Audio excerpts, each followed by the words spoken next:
The Podcast Pit, brought to you by Venue Media.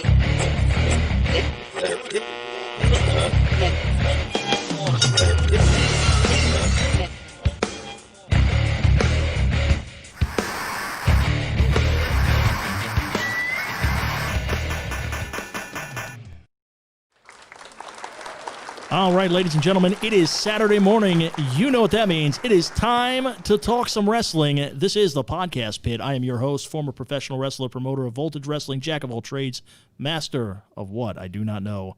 Mike Raddick. I'm alongside my broadcast partner, Rennis, the Menace, Carbaugh. How you doing, Rennis? Doing pretty well, Mike. How about yourself? Not too bad. It is a Saturday. It's been a rough week in professional wrestling with the passing of Brody Lee. We're going to get to that a little bit later, but we do have a special guest on the line with us right now. Ladies and gentlemen, if you've been following independent wrestling for the last 5 years, I can guarantee you some talent somewhere that you have seen has been influenced by this man. He has been instrumental in basically leaving the independents better than he found them everywhere he goes. This guy is a godsend to independent wrestling right now. Ladies and gentlemen, the one and only creator of the Wrestle Life, Brutal Bob Evans. How you doing, Bob? Hi, guys. How are you? Not too bad, not too bad. It's been a weird year, hasn't it? Well, it's only 2 days long, so it's not too bad so far. I was referring, good one. I was more referring to 2020. It's been a weird year. Okay. Sure. Yeah, 2020 was a wild and wacky year, wasn't it, guys? Absolutely. Independent wrestling has been down, but it hasn't stopped you from staying busy here. Wanted to bring you on to talk about the Wrestle Life and basically what you've been doing the last 5 years to basically help independent wrestling and help guys get to that next level. I kind of came into contact with you, I want to say 2016. We were running Fight Pro Wrestling out in Boonesboro, Maryland. Brought you down, and one of the first things that I noticed, just how much time you took with each individual person in the training seminar that we brought you in.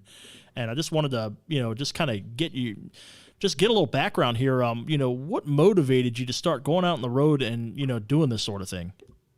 Well, I started, I've been wrestling for, it'll be 29 years next month. I started in 1992 and came up kind of in the Massachusetts, New England independent scene, and, trained by a former Kowalski guy who I'm very grateful to, Bruiser Costa, Jeff Costa. But, we were trained kind of old school, and, I was lucky. I didn't have a lot of physical abuse, but, a lot of the stuff I saw from the old school guys, I didn't really respond to. I responded to positive coaching, and I didn't mind somebody kind of cursing at me or kind of getting on me and being firm with me, but I wanted to know it was coming from a place of love and not hate. And I felt like a lot of the coaches were just kind of taking their insecurities out on me. So when I started my school, Slantech, in 2000, I started training people, and I didn't turn anybody away because I didn't have a lot of talent. I had to learn to be skilled and not talented because I wasn't overly talented. So it took me longer to pick things up, but when I did, I just ran with them. So I had pretty much an open door policy. I trained handicapped people. I trained special needs people. Steve the Turtle Weiner, you guys probably know him. Mm-hmm. Steve was my guy from day one. And I've trained incredible athletes like Mike Bennett, and, I've trained Taylor Hendricks, and I'm not throwing names out there for that. I'm just saying it goes all over the spectrum, so to speak. And so as I was kind of going along on my journey, when I closed up my school in 2009, I kind of had to start from scratch again. And I'd kind of gotten away from that message. I'd kind of gotten away from trying to, be a good coach and be a motivator, but not be overly hard on people. And then, so I'd kind of burned my bridges with a lot of independents. So I had to start at the bottom of the barrel, not the bottom of the barrel, but the lowest kind of recognized independents. And I said, okay, well, these are the guys I used to make fun of and not even be bothered to go on their shows. And they're literally the only people that are opening the doors to me right now. So I better change my attitude in a real hurry if I want to stay here. So what I did was I just walked in and I said, give me somebody to wrestle. I'll wrestle them and I'll teach them, and I'll lose, win, whatever you want me to do. And I'll just start helping the business. And as soon as I started doing that, doors flew open for me. And this was about 2009. In another year, I was in Ring of Honor. and I did the same thing. I paid to go to the first tryout seminar. And then after the third one, I started going and working there for free. And then after the fifth one, they started paying me to go. And then this guy who was 37, had no prospects, stuck around in one of the biggest and best wrestling companies in the country for 8 years. And as I was doing all this stuff, I was kind of bringing up my own reputation in the independents. And I started I met up, actually it was the Ring of Honor seminar that really helped me, because I started meeting people from all over the country, and they're like, oh, thank you so much for your help this weekend. Hey, do you do your own seminars? And I said, yeah, I've done a few local things, but I've never really traveled. And so I started traveling, and I said, gee, and I just kind of did what I do. And one of the things I hated about wrestling seminars from some of the big national guys was they either were there to tell you everything you did wrong, or just kind of justify their own ego, or they just put $2,000 in their pocket and walked away, or told a bunch of war stories. And it wasn't, I love the stories, but I can see those on the RF shoot videos. I don't need to see, I don't need to pay to see them again. So, and then it kind of built from there. And my whole thing was, I started teaching people the way I wanted to be taught when I was a kid. I said, this is a business about sales and marketing. You don't have to be broke. Because the whole thing is, you either have to win the belt at WrestleMania or be broke, right? There was never any in between. Never any in between. There can be a middle. Yeah. Right. So now I started kind of forming this concept, and my seminars were never, I never liked to call them seminars. People did. It was fine. But I like to call them hangs. Let's hang, hang with Bob. You hang with me, you get better. But it's a more relaxed thing. We still work, we still work in the ring. We still do a ton of stuff. And then I'm going to stop and I'm going to tell you how to make more money in this business. You don't have to take 100 bumps from me. If you already know how to bump, that's fine. You know how to bump. So let's work on some other stuff. Let's work on getting your mindset right. Mindset is 90% of this game. Let's work on how to travel better, how to save money on the road. Let's work on how to make money while you're at the show. Mike, I point to every place I was at. Your building was really cool. But as I recall, if I'm thinking right, you didn't draw as well as you wanted. No, we didn't. As well as you wanted to. No, we did not. Right. Well, and sometimes that happens, and rather than blast you on Facebook and say, first of all, that just look, I promoted shows, and I promoted over 100 shows, Mike. I think I made money on about 10 of them, broke even on half, and lost a lot of money on half. So I know all about it. So the deal with that was, I don't look at that as, well, I'm going to blast this promoter and I'm going to say he's a moron and this and that. It doesn't matter. You're dealing with what you have now. But even if you had sold out, right? How many seats did that place hold? I want to say it was like a 500 or 600 seat venue. Okay. Well, that's still not 10,000. No. And you still have a budget, and you still have the commission to pay, and you still have insurance and rent and other people to pay and all this stuff. So there's only going to be so much money in the budget. So what I'm saying is work to get a fair rate, and then find ways to supplement your income inside the building. Sell merchandise, sell toys, do what you have to do. And that's where I started to kind of ruffle some feathers, because a lot of people didn't want me to quote unquote share these secrets. And I said, why wouldn't I want to share these secrets? Do you think that more people doing better in the business is going to hurt things? There were promoters that didn't want me to tell me how to tell promoters how to promote better.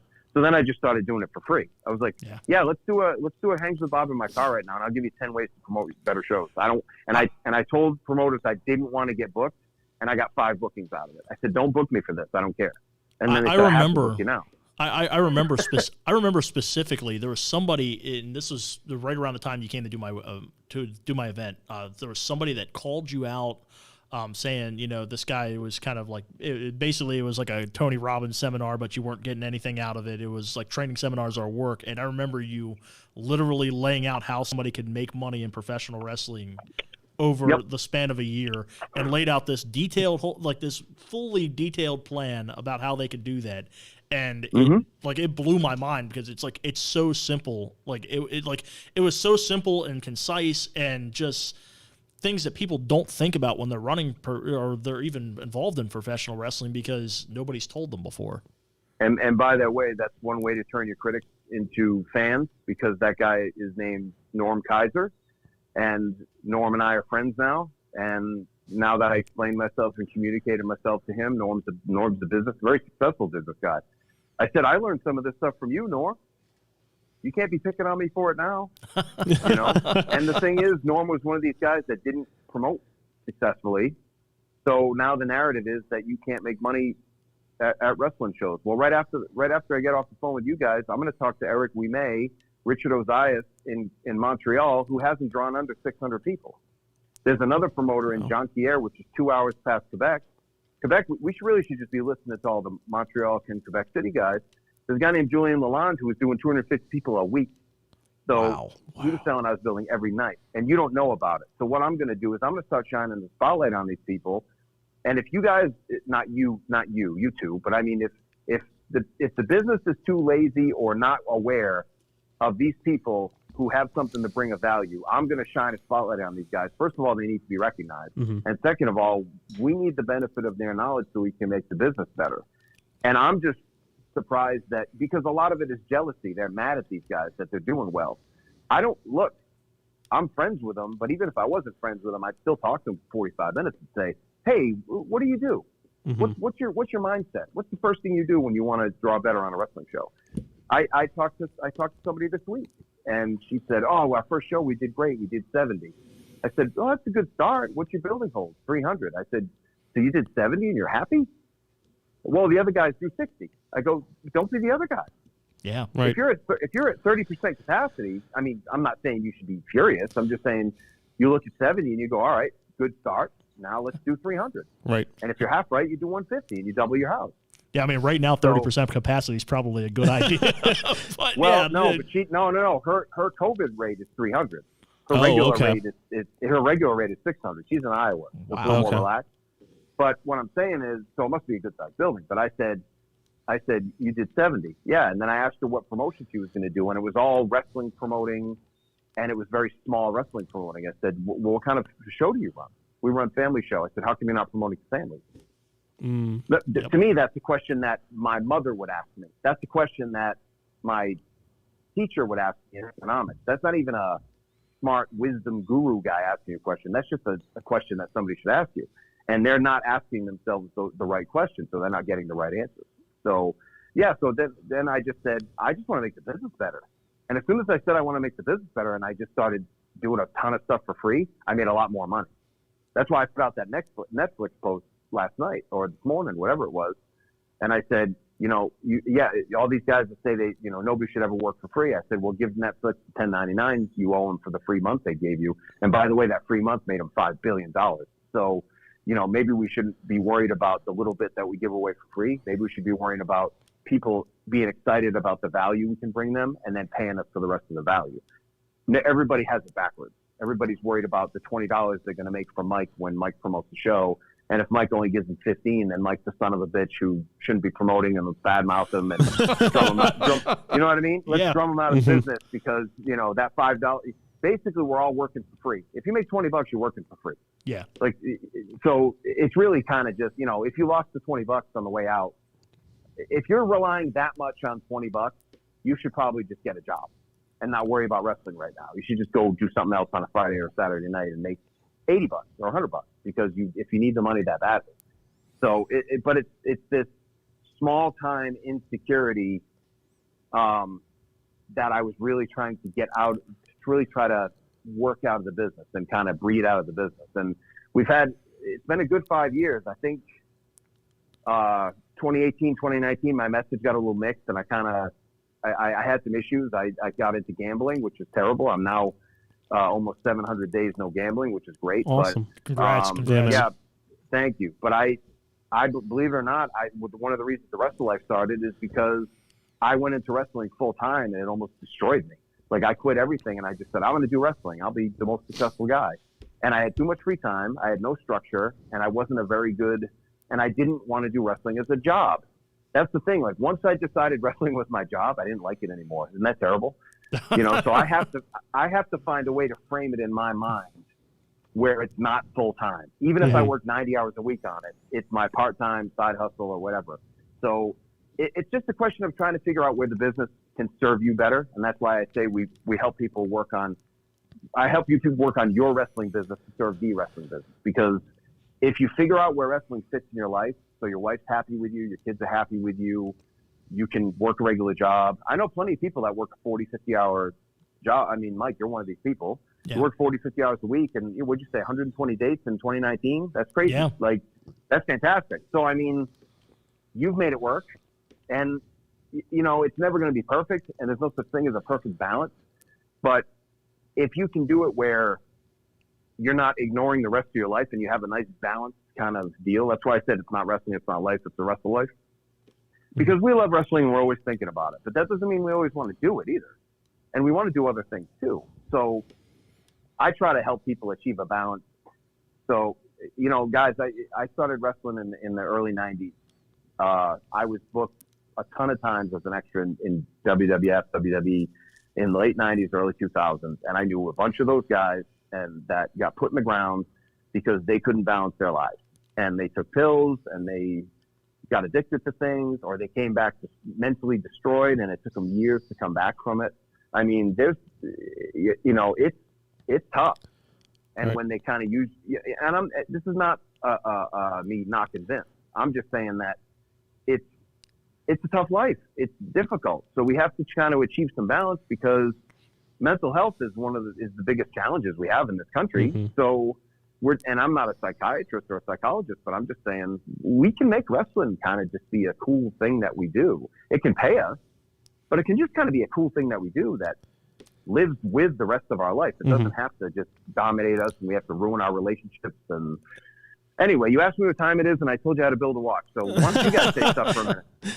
So, I wanted to go back, especially with your time in Ring of Honor, because you were speaking about, hey, you know, went up there a couple of times on my own dime, and then they started paying me, you know, and you were kind of late in your career with this.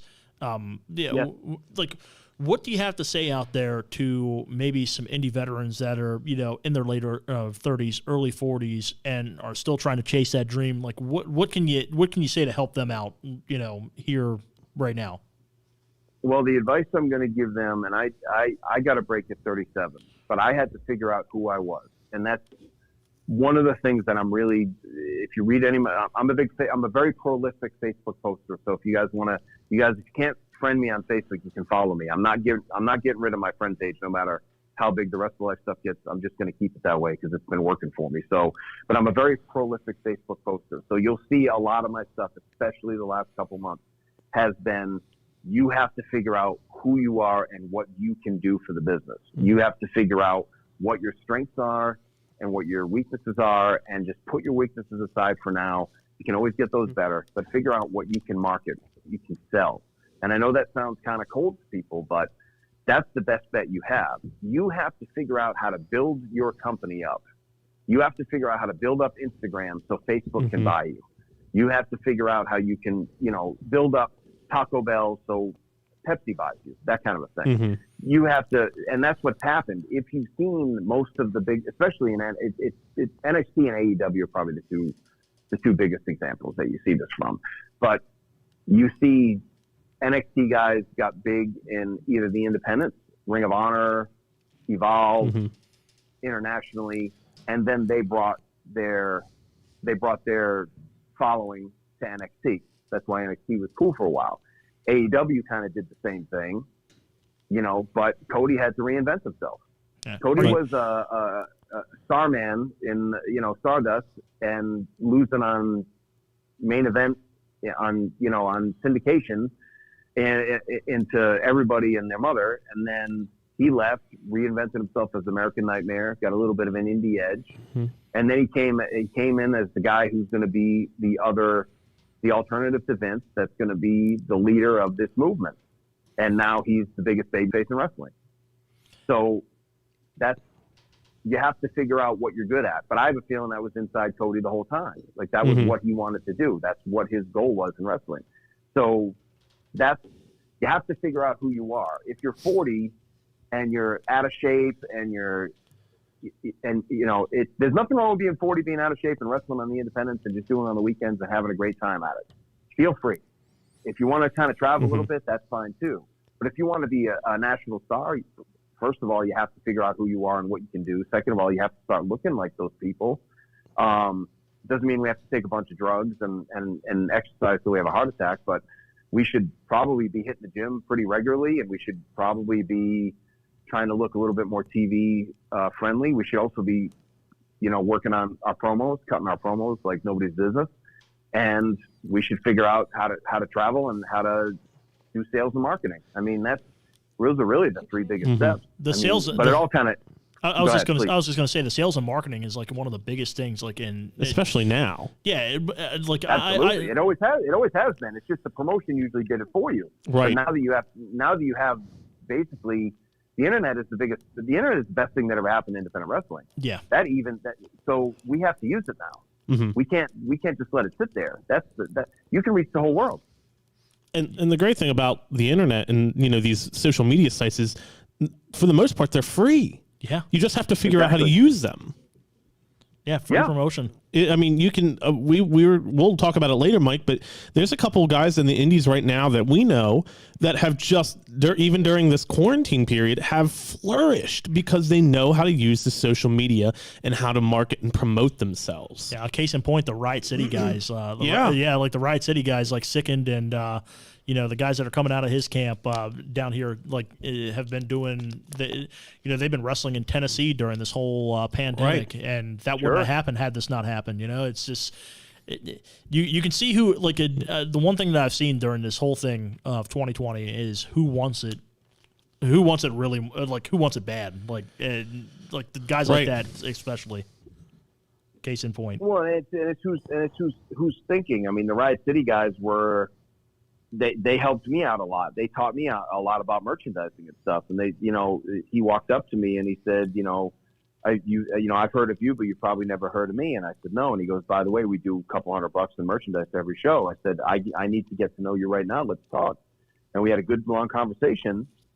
And he just said, yeah, this is what we do. And I said, that's very impressive. And I learned lessons that day. But see, I was there to ask questions. I wasn't jealous that he was making the money. I wanted to know how he did it and what his process was, so we could build a system. I have to teach people what the successful people are doing, even if I'm not the successful person, because that's how you get better, and that's how you become a more effective coach and teacher. It doesn't matter where the information comes from. I have to send it out, and that, along with a lot of other people, is where you have to be. Plus, social media is really the beginning of your sales deal, right? Mm-hmm. So that gives you the awareness. But one of the things I posted today about it too, I said, that's great. I said, I'm looking for bookings, this and that. I said, but you have to give them, I'm really encouraging people to get their own websites again, even though that sounds like I'm going back to 2005, but we've seen a lot of people go to Facebook jail. We've seen Twitter, Twitch, all these people kind of change their algorithms, move stuff around. All of a sudden your page is gone. You have to push people into go to my website, buy my stuff. Yeah, one of the big things that I put out there to guys right now is I was saying this, end of 2018 when I started kind of getting back out on the road again, was you can't rely on social media to be the last stop for you, because those social media sites could go under any day. Right. We saw this. I saw this in 2005, 2006 with MySpace. Like when MySpace, people stopped using that and everybody went to Facebook. I had to build that following up on Facebook again to sell myself for shows. But if you have a website, that's where you want all of your traffic to start. And, I always attribute it to like Times Square. When you go to Times Square, you see comedians or people trying to get people to comedy shows in Times Square. They're always like passing out flyers or something and being like, "Hey, come see us." That's social media, right? The club that you're going to is your website, right? You want your website to have, that's where you can post just about you and where you're going to be at and where people can contact you and where they can find you on social media. And here's my shop and here's videos of me. You can't always do that on Facebook, Twitter, Instagram. They all have their specific parts, but you can do it all on your own website. Not to mention, and Bob, go ahead. Sure, go ahead. No, please, Mike, go ahead. I was just going to say, well, once you submit your stuff to a third-party website like Facebook or Instagram, you don't own that content anymore. They do. So it just seems like you would want like your own space to put all of your content, own all of your content, and basically drive traffic back there for, maybe sponsors, maybe, for analytics. Like there's so many things that people don't think about.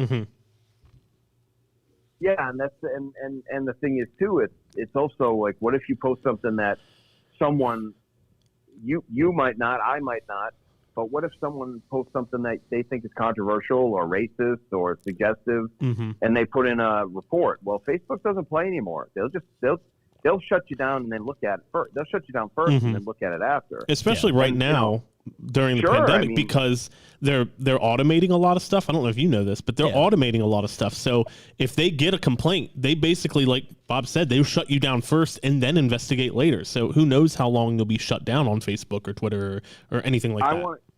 I wanted to buy Facebook ads for because my Hangs with Bob page has like 2,200 followers, and Rest of Life we're still building up. But after 8 weeks, we have 350 followers, which is good. But Hangs with Bob has been up there for a couple of years, so obviously I want to use that and kind of push people to the Rest of Life. I couldn't for some reason. I was the admin on my page, but for some reason they weren't recognizing that I was the admin. I had to message them 8 times to get that fixed, and finally they fixed it, which was great. So now I can do what I need to do, but. It took a long time, right, to get that done. And I mean, it didn't cripple me because I had other ways to do it. But imagine if that's your only deal, and all of a sudden they just, something glitches, and they just all of a sudden you're not the admin on your page anymore. Right. Yeah. So things can happen. Now I love Facebook; it's a great platform, but it's just for people listening to this, for the boys listening to this, and girls, remember that it's the beginning. It's an attention getter, which is great. But you should be driving them somewhere else and then having some sort of a call to action. Watch my video, but this is I'd love to see somebody do a promo video that shows me how they can serve a wrestling company rather than seeing, and Mike, you've probably seen my stuff, but if I see another cutter off the second rope in a bad ring in a dirty gym with nobody watching, and the ring's bent and there's no apron on it, and God knows where they taped it from, poorly lit from a hard cam, 36 feet away. It doesn't serve you to put that stuff up. To do a worse version of what they're doing on TV, but show me how you can serve a wrestling company. Hey, I can sell tickets. I can, I'm a great promo, and then you show a guy doing a promo, or you see him shaking hands with kids, or you see him doing something with the community, or you just see him setting up a ring. I mean, I know this sounds so out of the box, but that's the stuff that's going to get promoters' attention. Trust me, I know 250 promoters, and almost none of them look at that stuff. It's not interesting. If it's not interesting to them, they don't have time.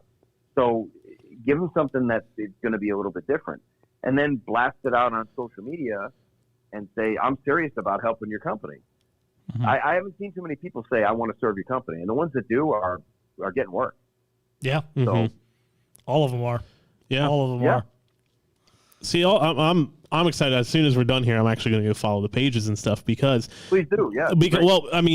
Mike has brought me on to Voltage. This is my first time. I've been watching wrestling and studying wrestling since I was 5. Essentially, my dad has had me in it, and Mike has brought me on to Voltage as a writer and kind of a sort of a pseudo acting coach. I have a theater degree. I'm an actor in the area and stuff. But all this is very interesting to me because I'm just now learning. But what's going on behind the curtain, so to speak? I'm learning the ins and outs in this, and all this is super interesting to me.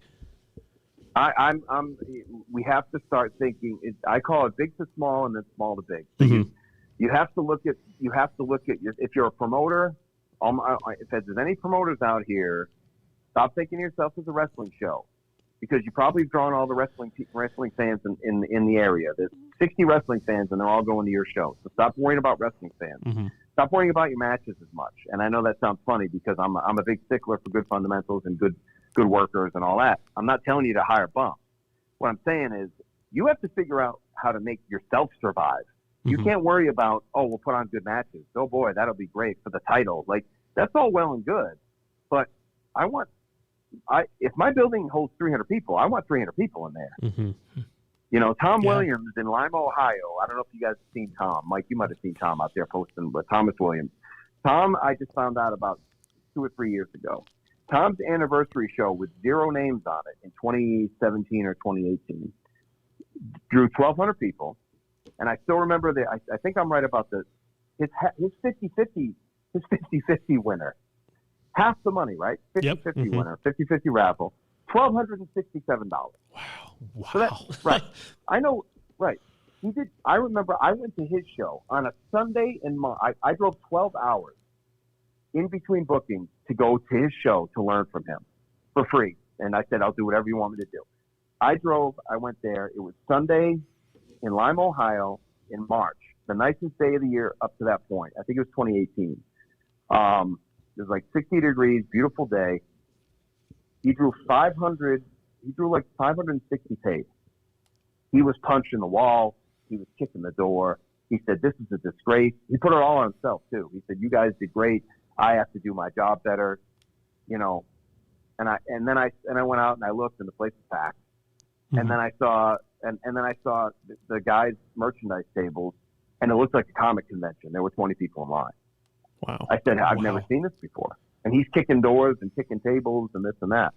It was one of the most professional shows I've ever seen. And aside from that little outburst, because he was mad at himself, he was pretty calm the rest of the show. Mm-hmm. And it was a good show. It was a good show, good solid show, very organized. I think the 50-50 that day was only like $500 or $600. You know, pretty good. Only $500 or $600. Oh, fiddlesticks! But what I'm saying is, he told me he was, and I won't name names, but he said he was disrespected a long time ago in the independent scene. He offered to help a promotion, and the promotion kind of was very arrogant to him and turned him down. Okay. That will happen sometimes. His first show. Yeah, right. He said his first show he ran, they drew 541 people. He said, I've never wanted to draw less than 541 people any show in my life. How can you beat a guy whose floor is 10 times higher than your ceiling? Right. Yeah. You know. I remember, sure. You bring this up. This was one of the reasons I ran my first wrestling event. And I mean, I was only 2 or 3 years in the business, but you know, I was coming in where there were promotions around here drawing like 30 or 40 people, and when you would try to help them, they'd be like, "Oh, you know, you're just some green kid you don't know." But meanwhile, I'm working. You know, I'm working for a television station that could easily promote them. I'm learning about marketing and broadcasting and all these different things that can help this promotion.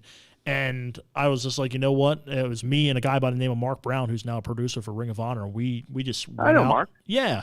Yeah, me and Mark, we grew up together. We were best friends, and we got into business together. And I think Mark's in WWE now. Mark's in WWE now? Really? I think so. Yeah, maybe. No. Well, we'll see. Maybe I'm jumping the gun there. I don't know. No, I want to say he's still working for Ring of Honor. Okay. Yeah, I know a couple of the guys jumped to WWE. So, well, hey, but you never. That just shows that you know, hang around long enough and do a good job, and you'll get.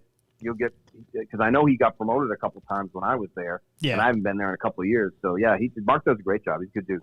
Yeah, it's kind of funny because his parents used to always give us crap about traveling in the snow to wrestling events and stuff like that. And now, like, look, it's right. Like it's his job now. It's like it's mind-boggling. But no, like we ran our first show basically because we wanted to show everybody kind of how, you know, like what we could do and how we could promote, and it just people still didn't listen. It's just like they're going to listen or they're not. Mm-hmm. It's just it's kind of tough out there sometimes. Well, I think I'm formulating a plan where I think I'm going to ask like 10 promoters to submit information to me, and I'll work for them. I'm going to work for them for nothing up front for a year, and if I don't triple their houses, then they can keep their money. And if I do, I get a piece of it. I think I'm going to do something like that, like some kind of a case study, because I've worked with 2 or 3 promotions really close, and I've tripled their houses. So, wow. And while raising their ticket prices at the same time. The first thing when I sit down to promoters, first thing I almost always ask them, I said, "What are your ticket prices?" I said, double front row, make it VIP, and then add about 10 or 20% to the rest of the show. And they lose their mind. They curse me out. They say they're gonna. You know, my business is going away. This is a disgrace. And I said, how much are the movies now? Now, granted, we're in COVID time, so let's move past that, though. Let's be optimistic and think that we're gonna get back kind of where we were. Okay. Mm-hmm. Yeah. It's not perfect, but we'll get back. So, how much a movie on a Friday night is almost $20 a person, $15-$20 a person. Mm-hmm. So that's a movie. This is a live experience. Every concert I've gone to, even with a fairly local person or a regional person, is $40-$50. Yeah. Maybe $20. With a Groupon or some kind of a deal, that's fine. If you want to go to 50 and discount it to 20, I'm fine with that. But if you want to go to 10 and discount it to 6, I'm not going to $6 wrestling. It's $1 away from the guys that make fun of on high spots. I'm not interested in any of that junk. You know, you gotta have some pride in what you're selling first. And if people scream and yell about the price, there's going to be 5 people that are complaining and not come back. Everybody else is going to pay it, or they're not. Yeah. But the biggest thing they're doing is they're short selling themselves. They have no self-esteem. They're short selling themselves on money, and then they're not telling enough people about their business and what they do. It's an awareness thing. It's not a nobody wants to go. It's nobody knows you even exist. Right. Now, I remember, like this. It's funny you bring this up. I remember working, I worked for a couple of promotions here in the Mid-Atlantic area, and I remember going to You another. work for 120 promotions. Well, I work. I work 120 dates, but they're like a couple. A couple of these promotions run probably 4 or 5 times a time. Yeah, but but I go to another promotion, and they're like somebody there was complaining about the ticket prices for one of the other promotions I work, and I was just like, well, guys, people are buying the tickets still. Like, the shows aren't empty. Like, I see it every month. Like, maybe you should raise your ticket prices too, because maybe the money's out there. But it's just real life example. Okay, Billy Simmons in Kansas, right? Quality human being. If you were going to Kansas and you asked him to do ring announcing, Billy would find a way to get you on the show because you play the Bob card because you're smart. But Billy, I took under my wing because Billy was a guy who had a great heart. Didn't have all the answers, but was smart enough to ask people who knew some answers to help him. And he was in a partnership, and when I sat down with the partners, that's the first piece of advice I gave him. And later on, they all broke off and kind of stabbed him in the back and went and did their own thing. And he decided to stay and kind of grow the company that he had been a part of. And he said, tell me about the ticket thing again. I said, do your VIPs at like 20, 25, $30. He goes, that won't chase anybody away. I said, put something in there too. Add value. Yep. Give him a T-shirt. Print a T-shirt. How much can you get T-shirts printed for? $6. I said, so you're going to pay $6. You're going to give them a $15 to $20 T-shirt, and you're only going to raise their ticket prices like $15 or whatever it was, $10, $15. But it was $25. Guess which seats sold out first? Oh, the VIP. Oh, the VIP. Right away. It's first of all, it's actual value, and second of all, it's perceived value. I'm not one of these guys that's trying to trick people into anything. But the ringside seat has a value, and people are proud to sit there. Fans are proud to sit there. There's a cachet with that. So, and then you give them something like a little goodie bag, like some, like he got creative with it. He did some snacks. He said the whole thing cost him like $8. I said, so you tacked on $8 and made $20 more on each person. He goes, yeah.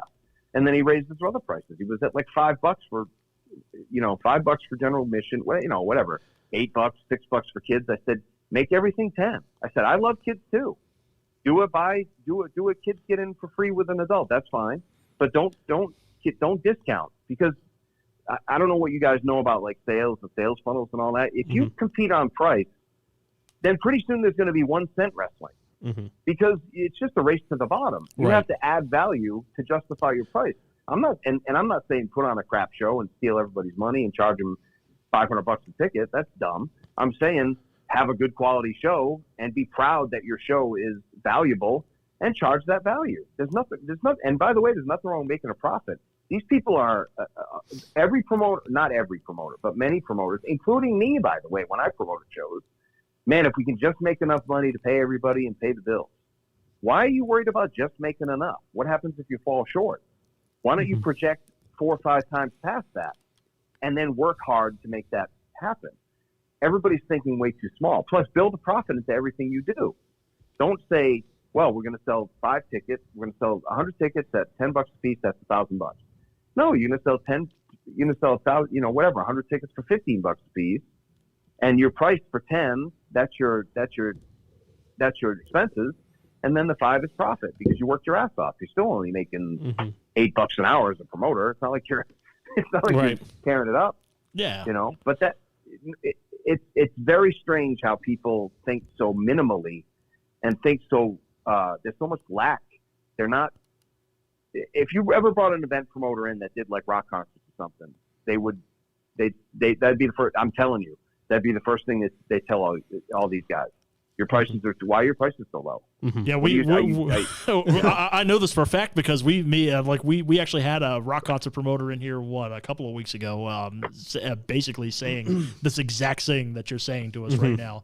It's that was the first thing that they said was just raise your ticket prices and keep. Yeah, and with the you were talking about the perceived value at the VIP section and stuff.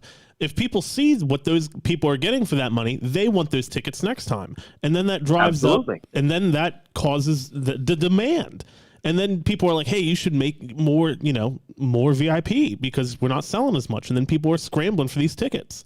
Absolutely, perfect example. I was booked. This is not me throwing names around. This plays right into our. We're all going to agree with ourselves right now, and I'm going to help us. Okay. So I got booked as an extra at the last minute to be a quote unquote fan, to sit in the front row, and then John Cena is going to FU Edge into the crowd. We were a crowd. Okay. Coolest thing in the world. I got to see Ricky Steamboat's one of my favorite wrestlers.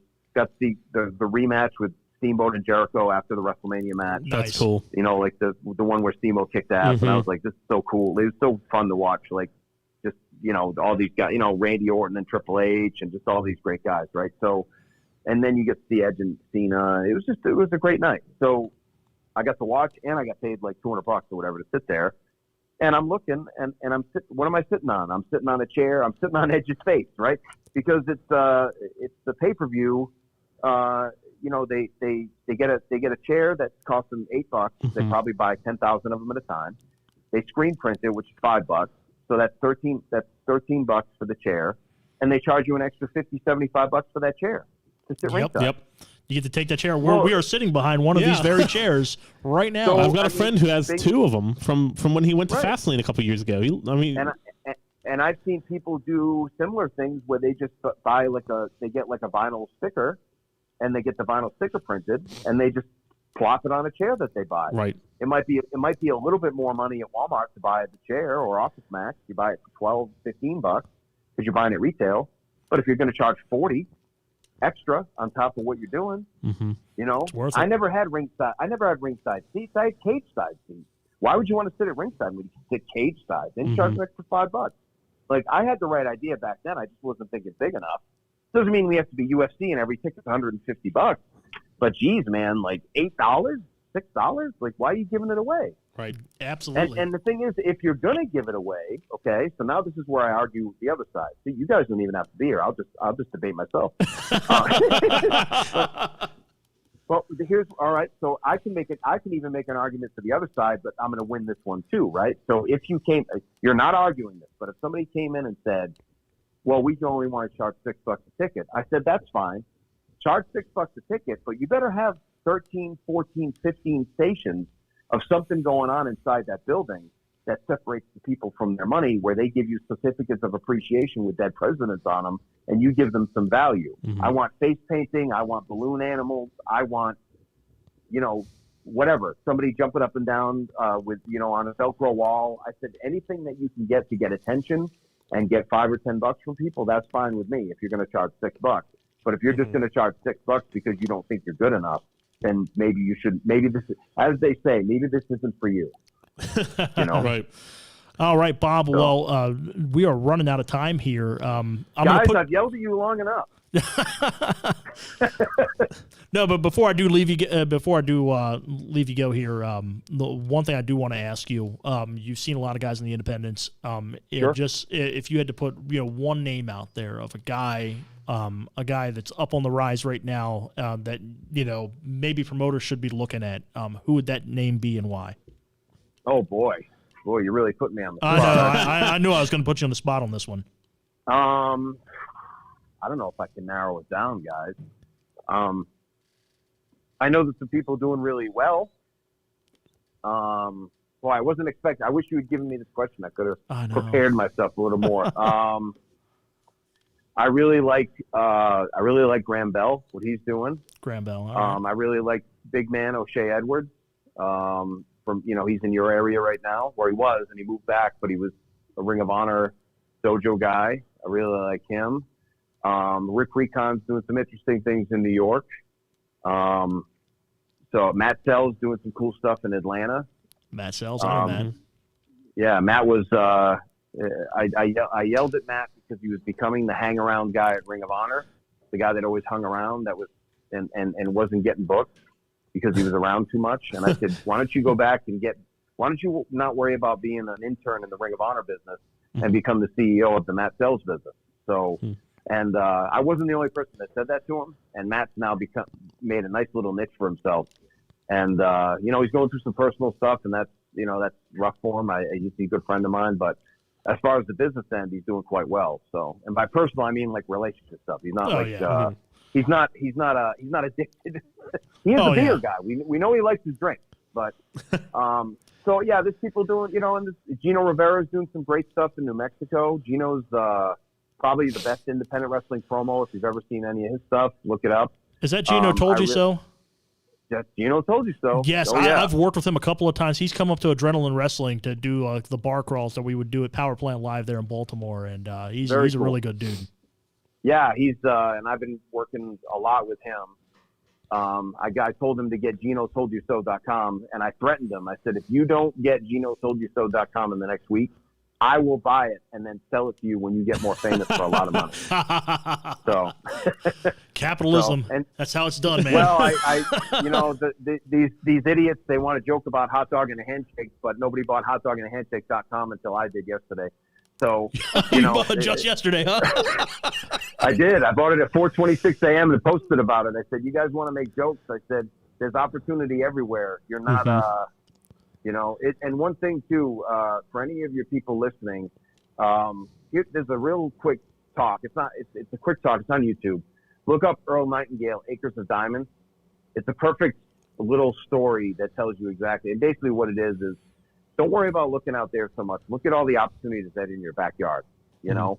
And Mike, you're a perfect example. I mean, you were a guy who was really going through some tough stuff. You and I had some, real come to Jesus meetings a few times on message. Yeah. And then you managed to kind of kick out of it and you said, how can I help the business? I can be a ring announcer. And all of a sudden you're one of the most prolific ring announcers. I didn't even realize I knew you were out there working, but I didn't realize you were working that much. And that's fantastic. And now that's kind of, we put the pause button on that, but now you're doing this, you're interviewing people. Like this is how we keep the business going and we serve the business guys. There's no one else coming. It's us. Right. It's all of us. We got to make it better. And if we have to become that change, Absolutely. Well, Bob, I want to thank you once again for coming on the show. Thank you so much, man. We will definitely. My pleasure. We will definitely be in touch here once we get Voltage Wrestling up and running here in 2021. I'd love to be a part of it. And like I said, guys, message me. And if anybody wants to get in touch with me, on Facebook, Bob Evans on Facebook or the Wrestle Life. Or if you want to check out our offer, it's thewrestlelife.com.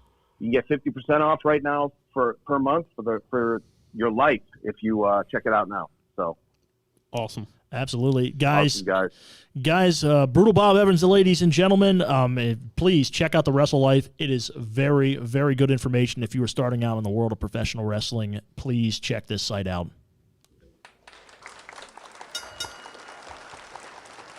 But we are not done here at the Podcast Pit. We still have some stuff to talk about, Mike. We still got some stuff to talk about. Yeah, absolutely. We have got, number one, guys, you see this belt here? We're still auctioning this off. The very last thing we're going to do on the show today is we're going to draw a name here on my iPad, and we're going to auction this belt off. There's still time. It's $15. If you go over to MikeRaddick.com/the podcast pit, you can enter to win this very championship. This is a nice looking belt, isn't it? Yeah, it's great. I'm a little mad I didn't do it myself, but I'm a part of the podcast, and I didn't want to take that chance that I would win. There's some doesn't look good. Yeah, the ethics aren't good on that one. No, I still, the belt I want to own. There are two belts I want to own. I want to own the White Intercontinental Championship. I love that belt. Yes. And I really, really, really want to own the Daniel Bryan eco-friendly WWE Championship. Daniel Bryan is one of my favorite wrestlers of all time. There was a time where before I started losing my hair, I looked like him. I remember. Daniel Bryan is very special to me. All right, ladies and gentlemen, what do we got here? Well, we can talk about before we get into our year-end awards, we did, some sad news this week, right after the podcast last week. Yeah. About 20 minutes after it, I messaged Mike where John Huber had passed away, also known as Mr. Brody Lee in AEW, the Exalted One, Mr. Brody Lee, and Luke Harper, WWE's Luke Harper. Sorry. Yeah, I can hear. Gotta turn that down. I know, I gotta turn that sound down. Sorry about that. Very shocking. I mean, yeah. I kind of out of nowhere. What was shocking is like, that's a guy, like, and I'm noticing this more and more. That was a guy that, at points in my career I interacted with. Right. Yeah, and I mean, not somebody that was just like coming in and just kind of hanging out once in a while. Like, that was a guy that I would see at shows for various, especially when I was up in the Pittsburgh area. Right. You'd see him at a lot of shows up there. It's incredible. So, did you watch the AEW? At first, I was confused by the whole how they were, because it was like, I'm only used to the WWE tributes. I think that's what it was. By the end of it, AEW, Tony Khan, that's Cody how Rhodes, that is exactly how you do guys, a tribute seriously, show. That was well done. It was an emotional journey. When Eric Rowan showed up, had that sign, "Goodbye for now, brother. I'll see you down the road," and like he's basically wailing into the air, like just crying. It was seeing Colt Cabana come out. Yeah, when Colt Cabana came out and he does the whole Dark Order thing. Honestly, like, you could see he was like teared up in the back, and he was still crying. He was still crying in the ring there. It says a lot about the man's legacy. Throughout the week, the amount of people on Twitter, on Facebook, mostly Twitter, Facebook, Instagram, paying tribute to this man that, sometimes you didn't. It's incredible to see the people that he touched. Yeah, like people you never thought had any interaction with him have a story about how he helped them out, or how he gave them advice, or made them feel proud, or just anything like that. The man has a more storied legacy, I think, than what we knew. Yeah.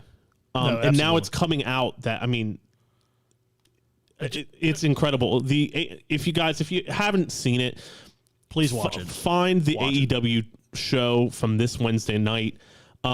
Tony Khan has said that version of the TNT title has been retired. It will now be carried only by -1 Brody Lee Jr., Brody Lee's son, who has been signed to a full-time AEW contract when he becomes of age. That's awesome. He will have a job there, which is, absolutely a class act by AEW and Tony Khan. And I don't want to make this about a contest. I don't. But I think WWE's tribute was a little lackluster. And they have been in years. Even with people, like Pat Patterson and stuff, WWE doesn't do a tribute like they used to. Well, no, and a lot of it is I think they wanted to give AEW. Yes, and to be fair, I think they wanted to give AEW the lead on that. Yes, and I think I've read that they wanted to kind of wait to release anything until after AEW did, in respect for AEW, which I give them credit for. It was just unfortunate timing that what we saw was before AEW on Raw. There was just a graphic. There was no 10-bell salute. There was nothing like that. So, as fans who may not see that, it looks bad. Yeah. So, but still, I think they wanted to give AEW the lead. Yes. Yeah. But on to other things. Have you heard? I don't want to. Oh boy. I don't want to go into a negative. My God, Hulk Hogan in the news this week. Yeah. I've never been a Hulk Hogan guy ever. Yeah, I've got the only time I really liked him when he was a heel, when he was Hollywood Hulk Hogan with the NWO, and I've never been a Hulk Hogan guy ever. I'm bringing this up. I'm bringing this article up this week just because, and we've he said something about the reason he didn't put over anyone in the 90s because there was no one worth putting over, essentially. Yeah, gee, I wonder why. Kevin Nash had this promo in WCW when he was going against Roddy Piper. I remember this, where they were always trying to. He was like, while you're over here making money, we were back up north filling the potholes that you guys left behind. Right. And Perfect example there. Perfect example. Like the fact that there were plenty of stars in the 90s that could have been put over. Bret Hart, prime example of that. Right. When he went to WCW, it's not even when he went to WCW. Like, he should have put him over in 94 when he left. Oh, yes. Yeah, no, he, like, now, I know so for a fact. We had this conversation earlier. I don't disagree. I think Bret kind of screwed Bret. I know that is a hot take. I understand that. But I think that they should have put him over when he left. Well, yeah, they had a SummerSlam program. I know they took photos for the 94 SummerSlam or the 93 SummerSlam where Hulk was supposed to put Bret over, and Hulk decided he didn't want to do it. He left. I know Bruce Pritchard will probably, if he ever heard this, he'd probably contest that. Oh, please. I hate Bruce Pritchard. Yeah. Yeah. I mean, he's another, in the words of CM Punk, he's another glad-handing yes man. I mean, like I like his insight on some things, but on other things, like he's not going to give you the full story. It's the way it is. However, there are plenty. Like the '90s suffered for a while. The business was on its ass for a while. Oh yeah, because for some reason they just couldn't put over the next generation. That just never happened. Yeah, you didn't see the next generation really get put over until what, 2002? Yeah, at least in WWF. Yeah. It wasn't until the Rocky Hogan match. You didn't really get to see that. Right, and the biggest problem with WCW was once the NWO took off, that's all that mattered. Well, yeah, until Goldberg. Really. Right, until Right. And, we all saw how that got fumbled. But, that's here nor there. Yep. Ladies and gentlemen, we're going to go ahead. We're going to get into the year-end awards. All right.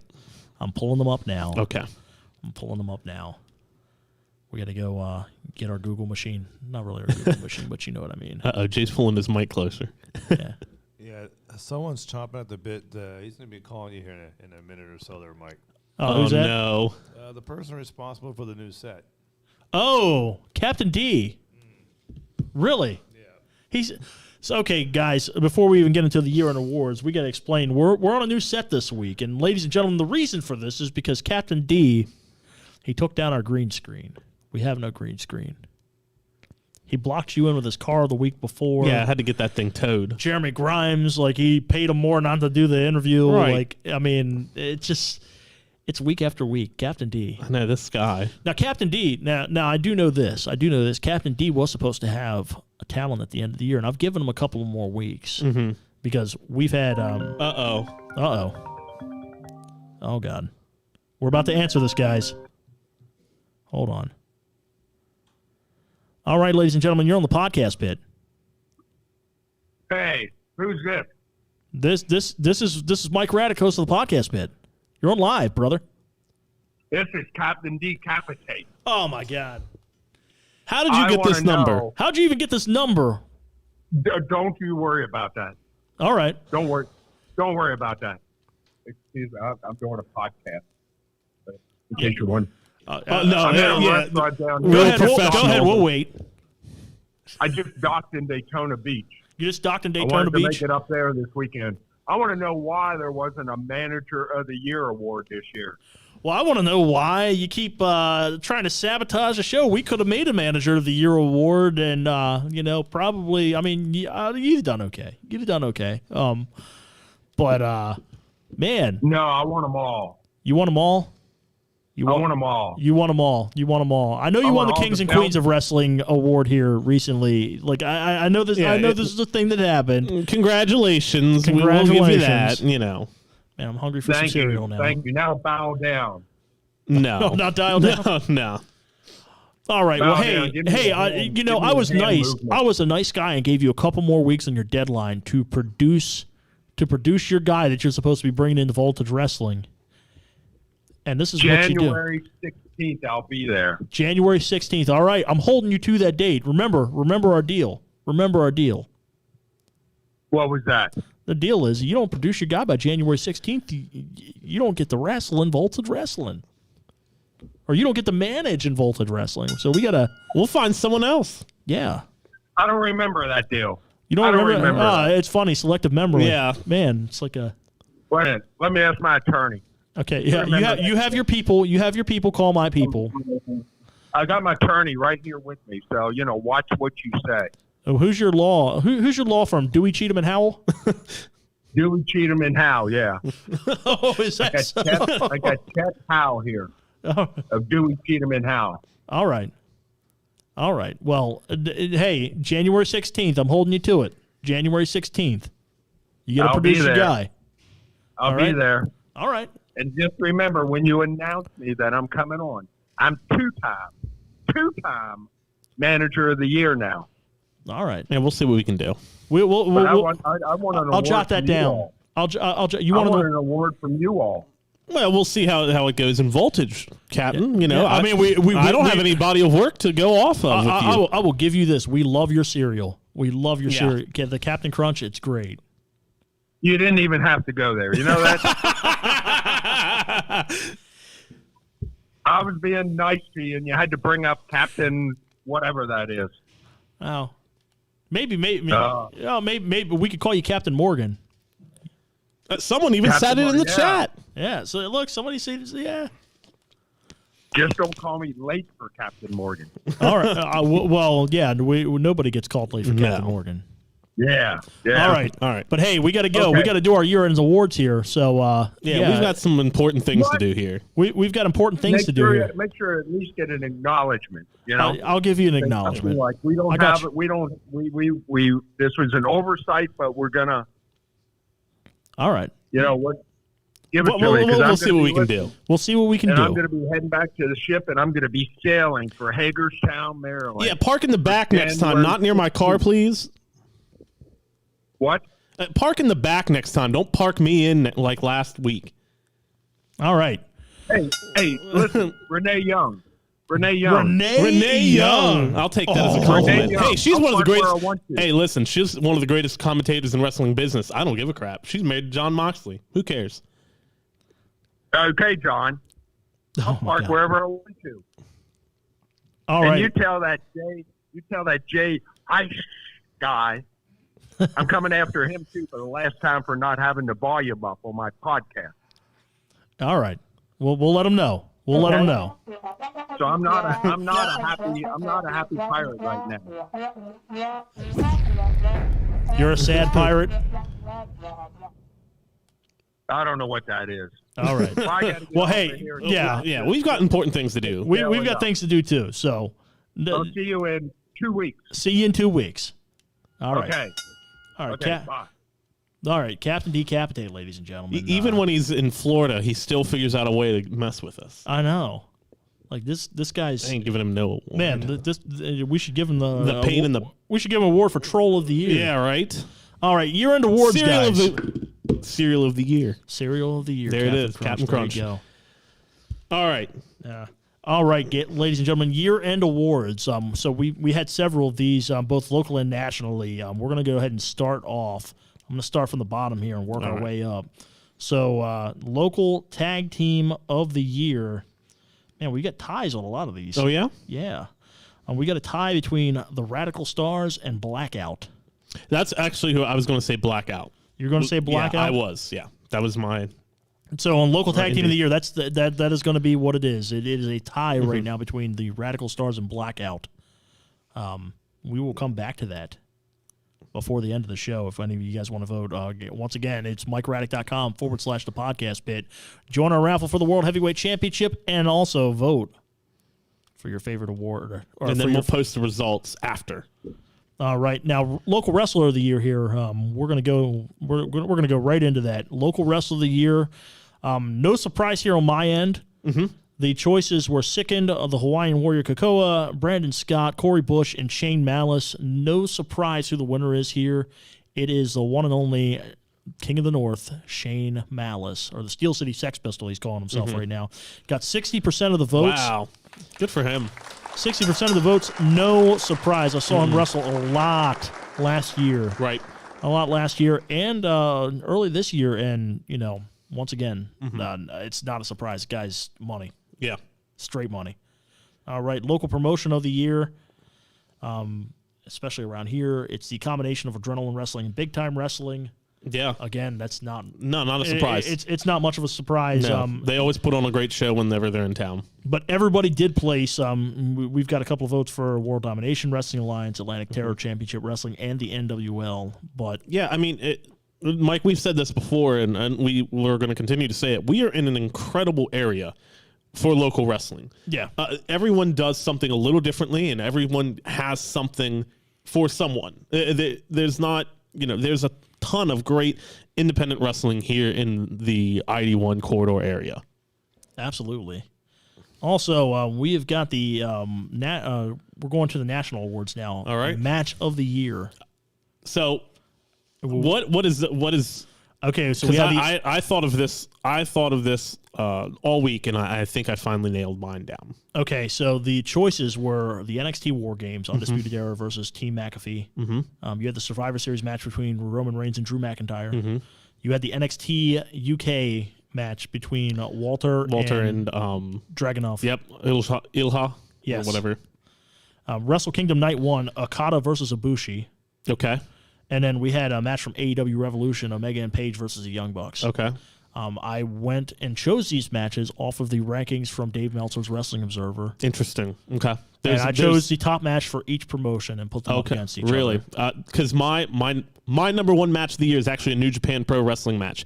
It was Hiromu Takahashi versus Will Ospreay in night 1 of Wrestle Kingdom. It was just an incredible... this is before... Will Ospreay put on the weight to become a heavyweight. He was a junior heavyweight, and the match is just incredible. It's absolutely incredible. It's one of my and I'm not saying Ibushi versus Okada was also really, really good. The athleticism and the spots in that Ospreay Hiromu match were insane. Well, here's the thing here. NXT and NXT UK tied for this one. Really? Each got 40% of the votes. Wow. And that was the Undisputed Era and Team McAfee, and then the Walter match. I mean, it makes sense. Yeah. There's not a lot of people around here that probably watch a lot of New Japan. Right. In which everyone needs to change that because it is so good. Yeah, I mean, Wrestle Kingdom night 1 is on the 4th. On the 4th? Yep. All right. Well, at 2 a.m. 2 a.m. Our time. All right, ladies and gentlemen, we've got the National Tag Team of the Year. That is actually going... That's going to the Young Bucks. Really? Yes. Interesting. I was going to say FTR. Yes, that's going to the Young Bucks. A couple of people voted. I did log a couple of people's votes off of the poll that we had because they had trouble using it. But Young Bucks won with 60%, it looked like. Wow. So, National Wrestler of the Year. That's going to Chris Jericho. Chris Jericho. So, Wrestler of the Year goes to Chris Jericho. Interesting. Yes, that was out of a choice. We had Drew McIntyre, Roman Reigns, Bray Wyatt, Kenny Omega, and Jon Moxley on that. There's one name missing from. Did you say Randy Orton? No, Randy Orton is not on the list. That honest to God, he has continued. He is starting to get. He's going to be in 10 years or whatever. He's going to be what Chris Jericho is now. Yeah, I foresee Randy Orton being that guy who is going to continually evolve and continually wherever he goes, even if he stays with WWE for the rest of his time, I think he is going to continue to evolve and create new ideas and new characters but new things to be and do when it comes to his career. No, I totally agree with you. Orton, and I'll go. You know how I feel about Orton. I think Orton's probably one of the best workers, if not the best worker of the last 20 years. The guy's just solid in the ring, a great worker, great instincts, just knows where to be, when to be. Right. A natural athlete. This guy's just fantastic. All right. The National Promotion of the Year. National Promotion of the Year goes, and I mean, this is no surprise. We already know who it is. AEW. It's AEW. Yeah. AEW wins National Promotion of the Year.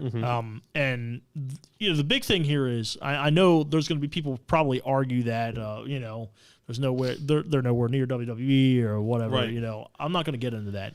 No. The thing is, 2 years ago, the thought of another national promotion on a high level that was touring around the country and drawing 10, 20,000 people to stadiums or events. Granted, COVID kind of cut that short a little bit. Right. Still, AEW. Yeah. That first 4 or 5 months of touring Right. did something. Yes. On a weekly basis that has not been done since WCW closed down.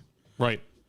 And that is, it was impressive what they did. Oh yeah, 100%. I remember hearing promoters like, I work for a couple of large, I work for a couple of large promotions from time to time, but I remember hearing, very prominent promoter that promotes up and down the East Coast when we were talking about AEW starting, because we were all going to the TV taping. We all went to the TV taping that first, earlier that week, and he was just like, guys, calm down, because once they got to tour these towns in the winter, like Champlain, Illinois and stuff, it's going to die down. Nope. And it just it just didn't. They were able to do what WWE did on a weekly basis. Right. And continue. Right. And you got to think about it. They were able to adapt much quicker in the COVID times than WWE was. Yeah. They were able to do it. And I don't know. I mean, they've been able to have audience members. Yeah. Using guidelines, using 10% or whatever, and filming outside in the dead of winter. But the thing is, there are still people there. Yeah. People are still going. People are buying the tickets to go to Daily's Place in 20-degree weather to watch AEW wrestling. I mean, something to be said about it. Yeah. Absolutely something to be said about it. Now, was there a Women's Wrestler of the Year award? I did not put it. Yeah, I know. Well, okay. I know who mine is. Oh, who's yours? Thunder Rosa. I'm going to have to go with Sasha Banks on this one. Okay. Yeah. And that was my other. I know how you feel about Sasha Banks. Yeah, but you got to go with Sasha Banks on this one. I'm a huge Thunder Rosa fan. I've been following her before she even got on her first. I remember she showed up to an NWA event when they were NWA Power very early. About a month or two into the when Power was started going on YouTube and stuff. Before, I believe it was even before Cornette got kicked off. So it was very early in NWA Power's history. But she has brought together AEW, NWA. She's started her own Mission Pro Wrestling. She has done, she has really made a name for herself. And I will be shocked if she is not in the top 5 of the PWI women's list, or in the top 10 of the PWI list, period, next year. All right. I think it's the moment everybody out there has been waiting for. If you're watching the podcast pit here, you definitely want to stick around here. Especially if you put in your chance at the winning this very prize right here, the World Heavyweight Championship. Ladies and gentlemen, we're going to go ahead and announce the winner. I have the winner right here, and it is going to be Richard Foltz. Congratulations, Richard. Richard Foltz. You have now won. Yeah, if you are out there right now, you have won the World Heavyweight Championship. You just want to go ahead and send us a message at the podcast pit. We will go ahead and schedule the pickup of this very prize right here, and we'll even bring you on next week's show if you're available and willing. All right. I think that about does it, Mike. All right. From all of us here at the podcast pit, we want to thank each and every one of you that have been tuning in all of 2020. Yeah, this started during quarantine. I remember the first episode I was on, you, me, Jay, and Kyle Reyes, who I'm hoping is watching, who filled in for me last week, which I'm very grateful for. I mean, we did this over Zoom and recorded it. Yeah. We had to do it over Zoom and record it. Now look at it. We're live on Facebook, YouTube, and Twitch. I mean, we've had a huge year for us. I mean, it's been a crazy year. We've had some names on the show, and we're going to continue to have names on the show. We can't talk about them yet, I don't think. Not yet. But we've got some big names that we are in talks to have interviews with. I mean, we're building something here, and we thank you all for watching. Please continue to like, share, subscribe, tell your friends. Tell any wrestling fans, heck, tell non-wrestling fans. I'm sure they'll find something entertaining about it. Absolutely. No, and guys, like, you know, the first, like you were just saying, the first week of the pandemic, or the week before everything shut down here in Maryland, was the week we recorded our first show. It was actually supposed to be at the Adrenaline Wrestling event. Right. The Adrenaline Wrestling event featuring Kelly Kelly, which is it's still happening as soon as quarantine is up, and as soon as lets us do events again, we're gonna go ahead and get that one done. Kelly Kelly's ready. You know, we had a couple of other names on that show. Kelly Kelly's going to be there. I know Grim from Grim's Toy Show is going to be there. Maybe even some other people. Oh yeah, some other YouTube. Oh man, yeah. You never know. Can't wait. You never know. The show might be for juggalos and juggalettes. Oh man, you don't know. You don't know. You never know. But, ladies and gentlemen, we seriously thank you guys from the bottom of my heart. This is basically. We're keeping the business afloat during COVID. We're trying it at the very least. So thanks, everyone, for tuning in. For Rennis Carball, I'm Mike Raddick. We will see you next week.